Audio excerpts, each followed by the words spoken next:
those of you who are watching this at home, welcome to the Laguna Woods Democratic Club's second candidate forum.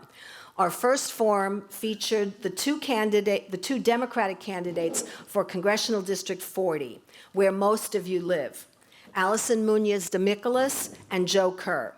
Congressional District 47 encompasses only a small part of Laguna Woods, but an important part. If you are unsure which congressional district you are in, please contact us and we will let you know. The three candidates for Congressional District 47 are Dom Jones, Dave Min, and Joanna Weiss. Unfortunately, Dave Min had a conflict and couldn't join us tonight, but did speak to the club in June. Each candidate will have 3 minutes for opening remarks, and then we'll answer the same 6 questions. Both candidates will have 2 minutes for closing comments. Okay? I would like to invite Dom Jones and Joanna Weiss to come forward and take their seats at the table up front.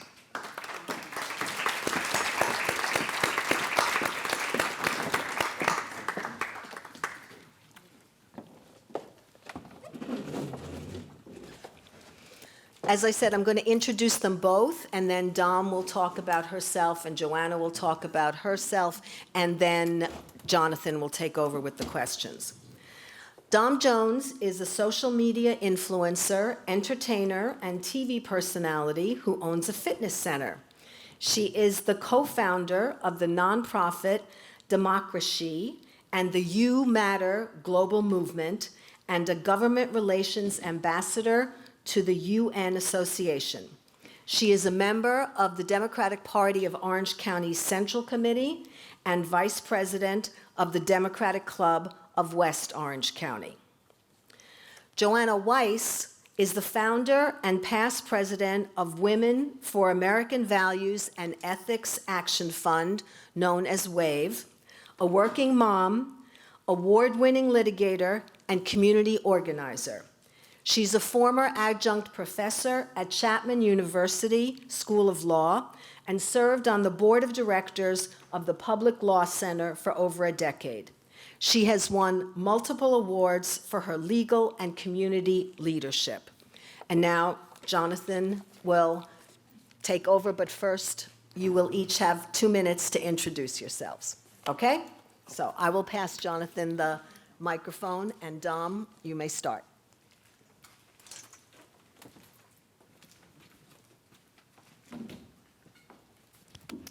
Well, hello and good evening. I want to take this out because that's the entertainer in me. Wait, but I won't. I won't. I'll leave it. I said I won't. There's a lavalier mic. Oh, there is? Okay, got it. All right. Hello, everyone. How are you this evening? Can I get a good evening? Clap, clap, clap, clap, clap, clap, clap. Yes, yes, yes. Awesome. It's so good to be here with all of you. I'm Dom Jones. As was mentioned, I am a business owner in Huntington Beach. I live there. I've lived there for almost 10 fabulous years. I love Orange County. I'm a business owner of a gym, so I'm into health and wellness. I am a spiritual practitioner. I care about elevating the spirit within so that you can live your best life. I also deeply care about our world, our society, and where we're headed as a democracy. And what has moved me to run for Congress, I actually went for the Huntington Beach City Council appointment 2 years ago, but what's moved me to run for Congress is our country is in despair. We need to save this democracy. This democracy is being heavily, heavily threatened and pushed in ways that right now, if we don't make the right decisions in electing the right leaders to help our country navigate itself and get back to its conscience, as Joe Biden says, fighting for the soul of our nation, if we don't do that, we will lose the democracy we have fought so hard to build. I was born and raised in Compton, California, and my mom had me at 13 years old. And I share this all the time for a reason. I was homeless in the beginning years of my life. And I didn't have anyone there to tell me that I could. But there was a voice inside me that said I could.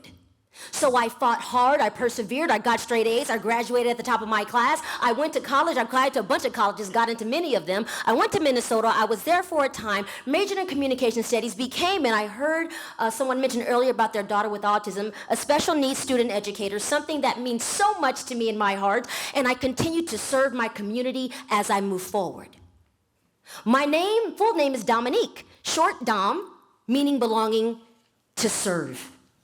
I'm here to live my life in servitude. I have a wonderful fiance who's there for me and supports me. I don't have any children, but I'm here to mother and to be there in this world. Our world and our country needs unity, and we need to start electing our leaders with a different barometer. Not based on a resume, where has that gotten us, but based on character. Character is what we must believe in. Character is what must guide us. Character, ethics, morals. Who would you want in your home? Someone with a fantastic resume by themselves, or someone that you can trust? That's me. Thank you, guys.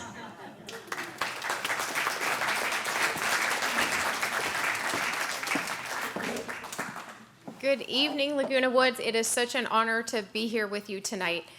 My grandmother used to live in Leisure World before it became Laguna Woods, and so this is a very special place to me. Growing up, would visit her often off Gate 6 on Villa Puerta, and we would travel together. I was her driver when I finally got my license, and it's a really important community, and I know the many benefits of it, and I'm so glad and honored to be with you tonight to get to address you. So I'm Joanna Weiss. I'm the founder and former president of WAVE, as Sue mentioned, Women for American Values and Ethics. And we're a grassroots political organization that's been on the ground working with so many of you to help shift Orange County from red to blue. And under my leadership, some of the most important things we've done is we've raised $1.5 million to support our endorsed candidates at all levels of government, from president all the way down to water and sanitation district. We've also contributed more than 50,000 volunteer hours in service to our endorsed candidates, along with so many of you, that those grassroots boots on the ground helping get people elected.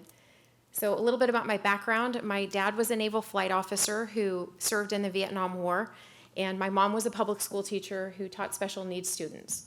So after my dad got out of the Navy, we were on food stamps and Medicare because he was an out-of-work Vietnam vet. We moved back to Orange County, where he found a really great job in Irvine. I attended Orange County Public Schools and proudly attended Saddleback College, where I was elected student body president, and then went to UCLA and USC for UCLA undergrad and then USC for law school. Some of these formative years were important to me here in Orange County, where I learned to become politically active. When I was at Saddleback, we marched with Cesar Chavez and Dolores Huerta on supermarket strikes. I fasted in solidarity with Cesar Chavez and had my best years of my educational experience right here in Mission Viejo, learning to become active in my community, and I haven't stopped since. So my husband and I attended USC together and came out with pretty significant debt, as you can imagine. We put ourselves through law school. But it was important to us to return home to Orange County, and that's what we did. So we settled in Costa Mesa and began to put down our own roots, and eventually moved to Newport, where we raised our 3 kids. We have 19-year-old boy-girl twins, Leah and Will, and a 17-year-old daughter, Audrey. So we're 2/3 of empty nesters. We have one who's a senior at home. And this community and seniors are incredibly important to me. The values that my parents have instilled in me and my grandmother instilled in me, and the experiences that I had with her in Laguna Woods, whether it was golfing or shopping at Laguna Hills Mall, have instilled in me a respect for making sure that we take care of our seniors and the issues that are important to them. And I know it's reproductive rights, it's gender parity, it's Social Security and Medicaid, it's gun safety issues. And these are the issues that also resonate with me. And I'm so honored to be with you tonight, and I look forward to getting to know you better. Joanna, why don't you stand on your feet? I'll give you the first response to the first question. Okay. What do you bring from your personal experience that you feel will help you in this election and in Congress?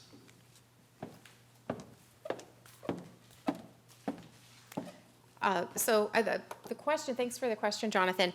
My answer would be all of my experiences, particularly my community involvement.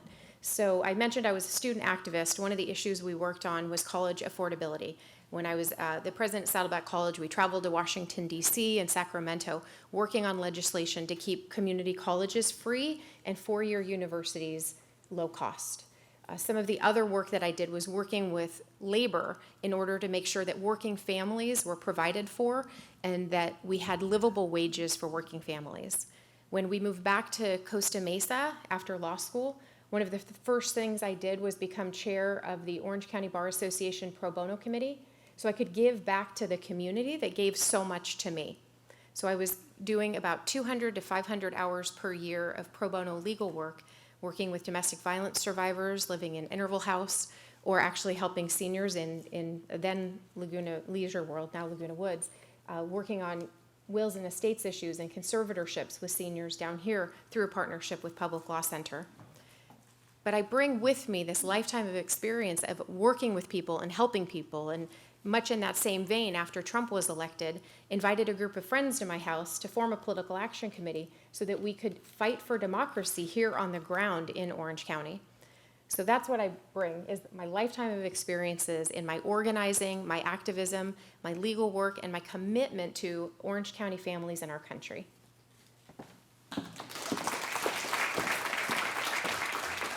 Dom, same question for you, personal experience help in this election and in Congress.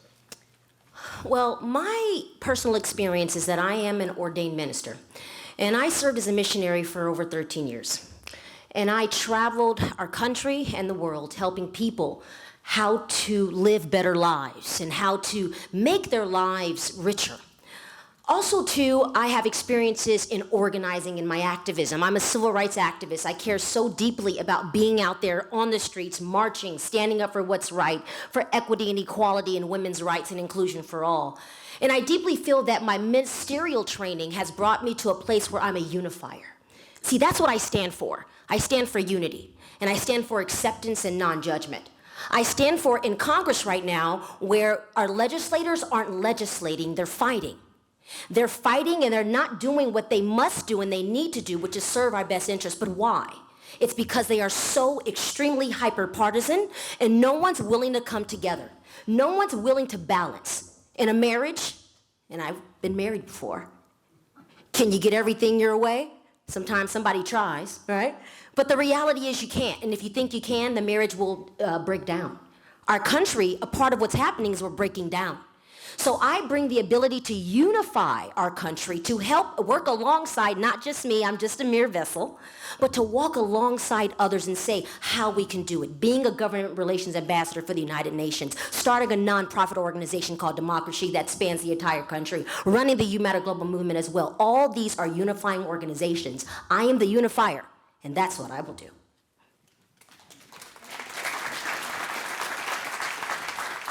Thank you, Dom, and you'll get the first chance to answer this question. Please show how you would explain climate change and how to lessen threats of its major effects if you were talking not to our Democratic club, but rather to less informed NPPs and MAGA and non-MAGA Republicans. Show, demonstrate, not talk about it. Show. Well, I need someone to work with me here. I need a volunteer if I'm going to show. No, this is how I address that. My business that I've had for a brick and mortar for almost 6 years is in Huntington Beach. And most of my customers and people that I've served are Republican. And they've all told me they're going to vote for me. They all told me they're in my corner. And I asked them why. Why would you vote for me? And these are people who voted for Donald Trump. This is what they say. I'll tell you. So I'm going to show you. I'm going to show you. This is what they say. They say, Dom, you're just, I'm going to vote for you. I've never voted for a Democrat, but I'm going to vote for you. And I say, why? I want real time. Give me some data. Because you're reasonable. Because, Dom, we know we voted for Trump and you don't like that, but you don't make us feel awful for doing so. And here's the reality. I vehemently disagree with that, what they did, the choice and what it's done to our country. But I do believe we cannot define people by their vote. I do believe that. I believe some people are very uninformed. And I think we do need to be sure to provide a space that allows them to come together and to be seen, heard, and understood. So I said earlier, I'm the unifier. The way I would address my friends, my Republican friends who will be voting for me is we're going to do this together. We're going to work together. And it's not going to be everyone gets what they want, but we have to find a middle ground, and then we can walk peacefully and not destroy our country.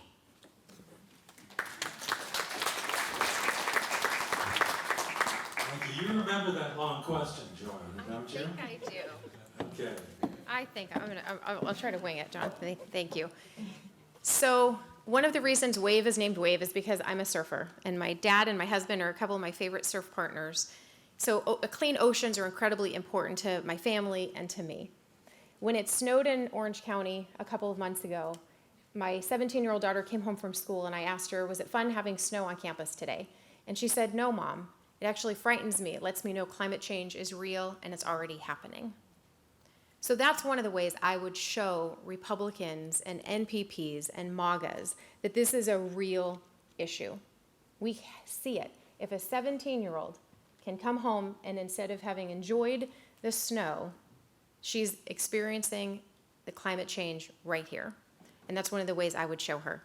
One of the things I would point to address it with them and say things what we can do is I'm very proud of one of WAVE's first initiatives was to form coalitions that would lobby lobby city councils to adopt community choice energy for their constituents. And so we went city to city with a coalition that included activists, climate change activists, even Girl Scout troop members, girls, 5 and 10-year-olds in uniforms, who would talk to the city council and lobby them about adopting sustainable, renewable energy sources for their constituents. And I'm so proud that we've brought that to many cities in Orange County and helped form the Orange County Power Authority. And that's a way that you can talk to Republicans about choice. You're asking them to just adopt sustainable, renewable energy choices for their constituents where they can choose which type of energy they want, and they can have an economic benefit. So that's how we talk to our Republican and our NPP friends about this. We talk about it on their level and get them on board, find that common ground, and then we can build upon that. Thank you. Stay up, Joanna. I'll give you the first crack at the next question. How would you protect Social Security for today's seniors and strengthen it for future generations?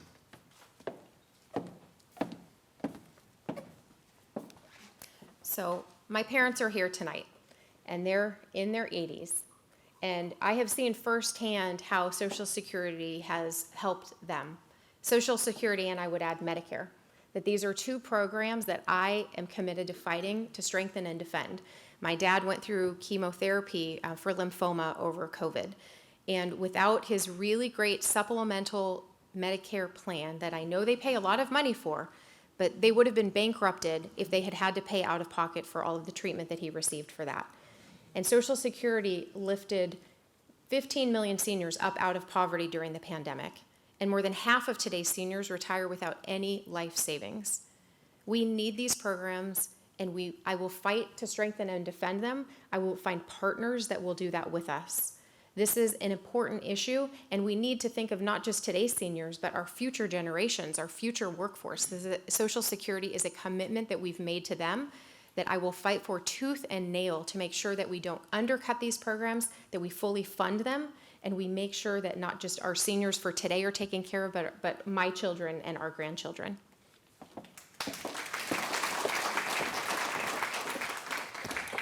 So when it comes to Social Security is something that we all pay into. The very idea or the thought that it would be taken away makes me think of a nation that is not looking after those who have put in the time, done the work, done the hard-earned work, and now they deserve to be paid back in return. My grandmother lived on Social Security. Without it, she would not have been able to survive. I watched my grandmother really, really rely on it very much. And so for me, I would work with those in Congress to ensure that we actually protect Social Security permanently. I would actually want to do something similar to codifying a woman's right to choose, codifying Social Security so that it can never be touched, it can never be threatened, it can never be put under any sort of concept or idea in the legislature that it can be taken away. It's something that's so important. It's something that's so essential that protects you and that takes care of you. I'm someone that believes that some people, when they like to dye their hair, if it's gray, you see all the color in my hair. Clearly, I love color. I think gray-headedness, as the scripture says, is a crown of beauty when found in wisdom. So I think it's something to be honored and protected and held as a precious jewel. My grandmother was the love of my life, and she is in heaven today. But I would not be here if it wasn't for her. So will I protect it? Yes. Will I work hard for it? Yes, in her name and in her honor. And actually, it's in your honor as well. Thank you so much. You get the first one crack on this one. Okay. How do you plan to bring federal dollars to our district? Wheelbarrow, truck? Bank number, no. When we talk about federal dollars to our district, we have to understand our district, its demographics, and also its own revenue as a district. So 47 that we're in, I know many are in 40, but 47 in of itself is a very economically, I would say, more prosperous district than most. But in our district, there are pockets and there are areas that really do need a lot of support and a lot of assistance and help. I'm someone that is a big proponent of education, and I'm a big proponent of equipping our schools with what they need.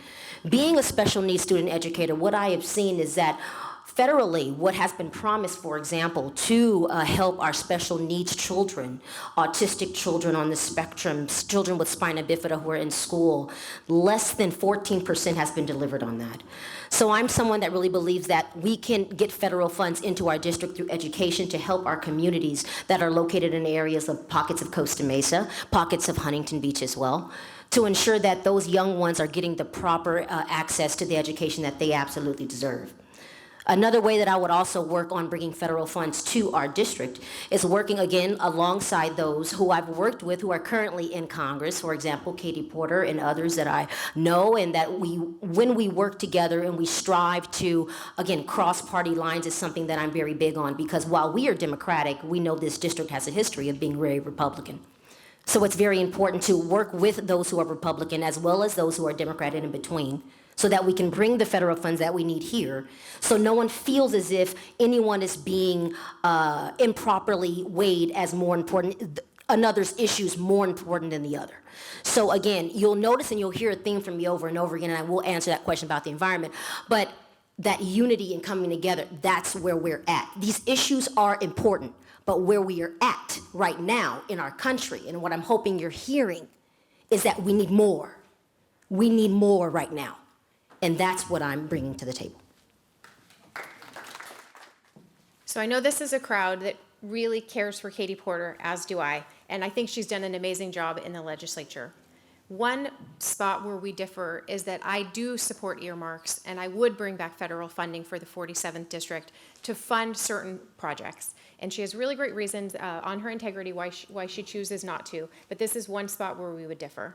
And some of the projects that I have in mind to bring back federal funding for include project-based vouchers so that we can have more affordable housing here and that people can have rent assistance.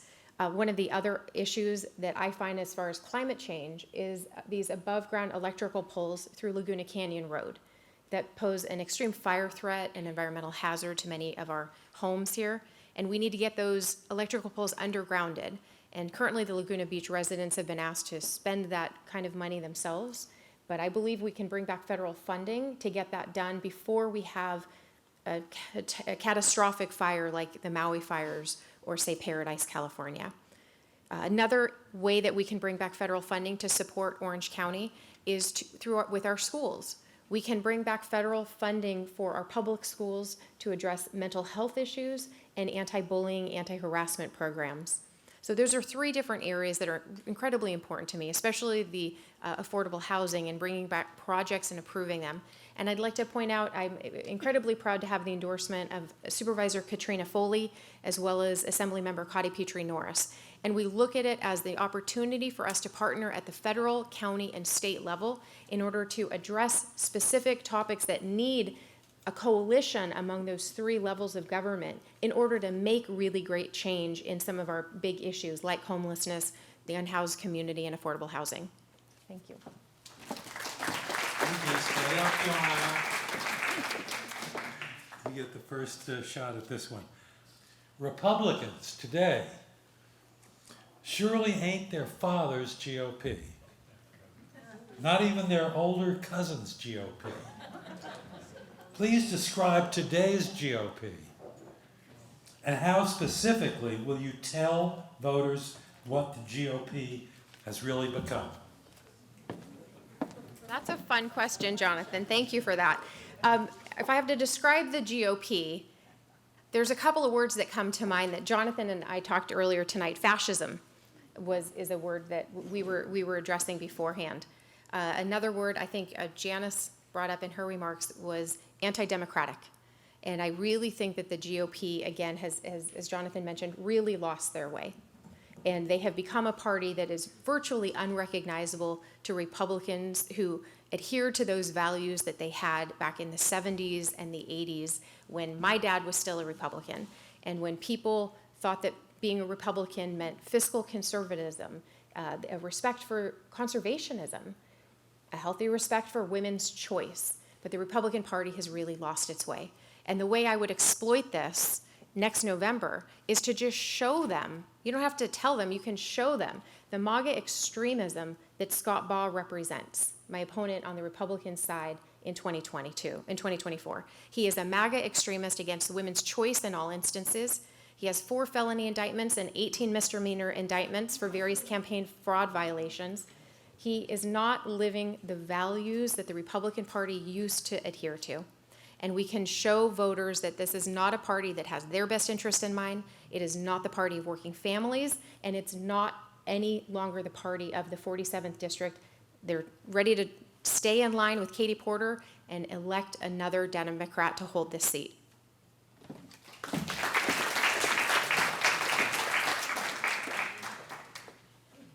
The Republican Party today has sunken into the deepest sin of this nation.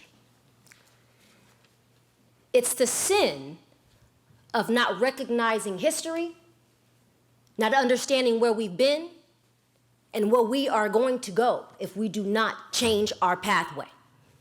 The Republican Party today has chosen to stand on the side of far-right radicalism. Steve Bannon was really in control of that White House. Puppeting. The Republican Party, in many ways, has become a place for hatred to breed and a place to say, if you don't like the changes that are happening, if you have concerns about our country being diverse, if you have concerns about this nation no longer representing the values that once were long ago when there were people who didn't always all have their freedom, you have a safe haven here. You see, I don't shirk, I don't walk around, I don't play the games. I tell the truth. This is why I'm saying we need something more. Because the Republican Party has become a home for extremism.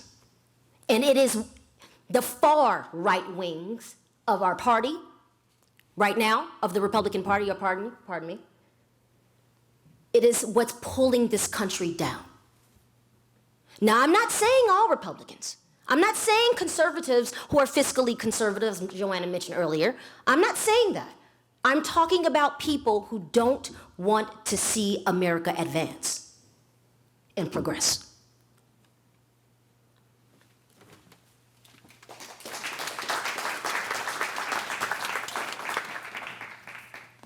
You're getting trained very well, Deb. So, how would you put Medicare on stronger financial ground and protect today's seniors and future retirees from the burden of rising healthcare costs?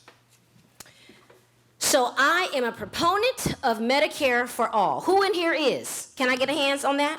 Okay, I felt like I had some friends in the room. I could see that. I believe that Medicare is a human right, and it's not something that should be debated. I don't believe anyone should die from cancer because they can't afford their medical bills and costs to be in recovery. So I deeply believe that we need to make this a reality in one of the wealthiest countries in the world. And when it comes to our seniors, it's so important, as was mentioned earlier, that your Social Security is protected, that your Medicare is protected, and I do believe, can we please not, and I want to talk about this, keep on raising the age to receive Medicare and to get Social Security. It puts a heavier burden on many people who may need to retire. So I deeply care about when it comes to Medicare, when it comes to Social Security, making sure that these not only are protected, girded up, strengthened, but I believe we need to make sure that you all have a say-so in that. It's so essential. It's so important that your voice is heard, that what you want in that legislature is seen and heard and placed there. So when it comes to everyone in this room, and all of the things that you may go through, the health challenges that you may have endured, that you may have to endure, I'm sure you want an institution and a government that doesn't make you doubt if you can obtain the care that you need. So my goal in Congress is to make sure that you don't have that doubt and that you know that whatever you need is always taken care of. You put the work in, you put the effort in earlier, and now you're reaping the benefits and you will be taken care of by your legislature. And Dom, you get to close now, 2 minutes, all the things that you intended to say. No, I think it's Joanna. I'm sorry, you get this question. Medicare, I'm sorry. Thank you, Jonathan. You're doing a great job. Healthcare is a human right, and we shouldn't have people, as Dawn mentioned, who are dying because they don't have access to healthy, safe, affordable healthcare. I think we can start from that proposition. When I was a professor at Chapman University School of Law, one of the classes I taught was public interest lawyering or poverty law, and we studied the reason that people fell into bankruptcy. And 20 years ago, when I started teaching that class, 1/3 of bankruptcies were because of medical debt. When I started running for office, I went back to go look at that statistic, assuming that because of Obamacare and the Affordable Care Act, that we'd made a little bit of strides there. Unfortunately, it's doubled, and now 2/3 of bankruptcies are the result of medical debt in our country. That is unconscionable. I think we've done some things lately that are helping with keeping Medicare costs lower, like the infrastructure bill. And so we are beginning to negotiate on those 10 drug prescription prices in order to keep costs a little bit lower so that prescription drug prices are a little bit lower for our seniors and those on Medicare. But we need to go much farther. So we have a plan under the IRA that there will be each year a step up to where we get to 50 or 60 of the most commonly used drugs, and we'll bring those prices down. But one of the things I've done is taken a no corporate PAC pledge in this race so that I am not accepting money from Big Pharma at the same time that I'm being asked to perhaps negotiate prescription drug prices. And I've taken that pledge so that you know that I will not be beholden to any special interest, and I can advocate for your needs and for the needs of our community. It is important that we take care of each other and we take care of our seniors. And you have my commitment that I will fight for you and I will fight for Medicare, keep prescription drug prices down, and make sure that we are answering to each other and taking care of each other in this country.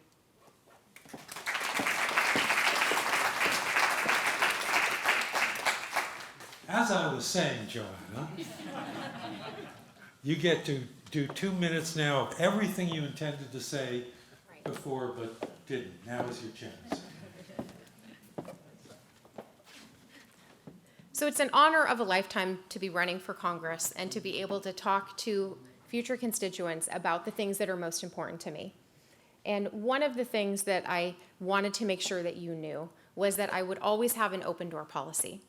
One of my strengths is communication and making sure that I talk to people and I get feedback before we make decisions. On the campaign trail, one of the promises I've made is that I will have labor at my table We will have business at our table. We will have activists at our table.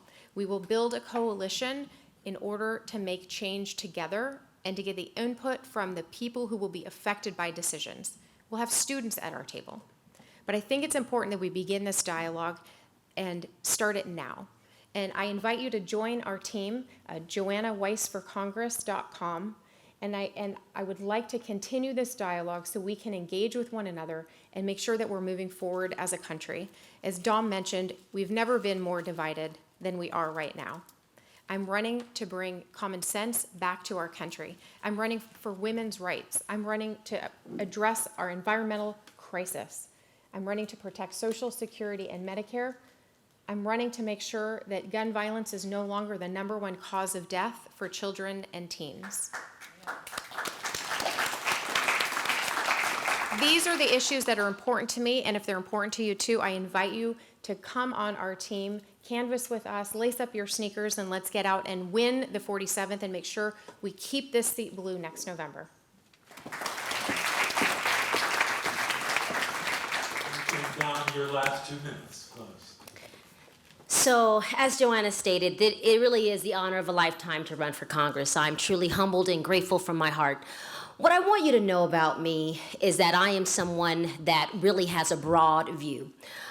First off, many people say, oh, you look so young. Well, I'm older than I look. I've lived, okay? And I'm someone who's open to living a life of wisdom. Wisdom. Wisdom is very important. What is knowledge? You can know something, but wisdom is knowledge applied. So I am someone that when I go to Congress, it's about legislating, and I'm not afraid to use this word, with love. It's about legislating in a manner that doesn't allow my ego to get the best of me, because it's not about me. I'm just a vessel.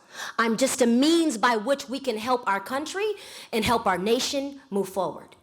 And earlier we talked about the environment, and I kind of skipped over it because I get excited when I talk about unity.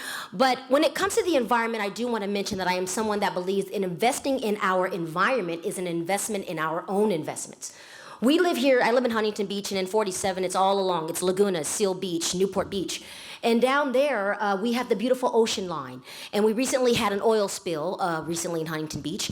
And a lot of people don't want to invest where there are catastrophes environmentally of that kind. So an investment in making sure there's things like no offshore drilling is an investment in our investments. So I just want to make that very clear that I'm someone who's a big proponent of the environment. And I'm someone that, because I am a minister and I have deep compassion and empathy in my heart, I care very much about honoring all of you. I'm not just here for oration's sake. I'm here because I am called to be here.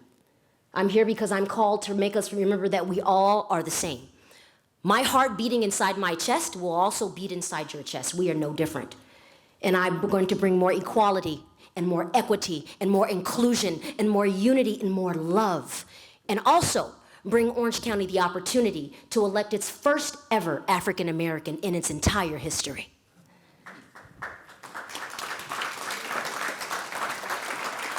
So when I tell you I'm called to be here, this wasn't the plan, but I'm here and I'm honored and I'm grateful and I'm here for you. And I always say this, and I love you deeply as well.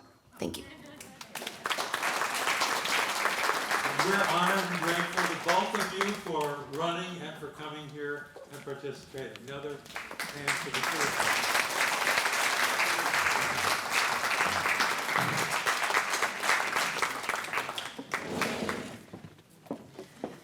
Thank you, Dom and Joanna, for being willing to make the sacrifices necessary to run for elected office. And they are very deep sacrifices. We very much appreciate your giving us some insights into your qualifications, knowledge, and visions tonight. After this forum, we will send out a straw poll to our members in good standing only. That email will include links to this forum, to the June meeting where Senator Min appeared, and to the websites for all three candidates. If you are a member in good standing, that means that you've paid your dues for this year and you are a registered Democrat. We have NPPs who are also members of the club, but they can't vote in things like this. Please vote in that poll, which is not binding, but which our representatives and delegates to the pre-endorsement will use to guide them as they vote their conscience for the candidates that the California Democratic Party should endorse. So when you get that email, thank you for participating in this grassroots effort. Okay, thank you very much for being here tonight.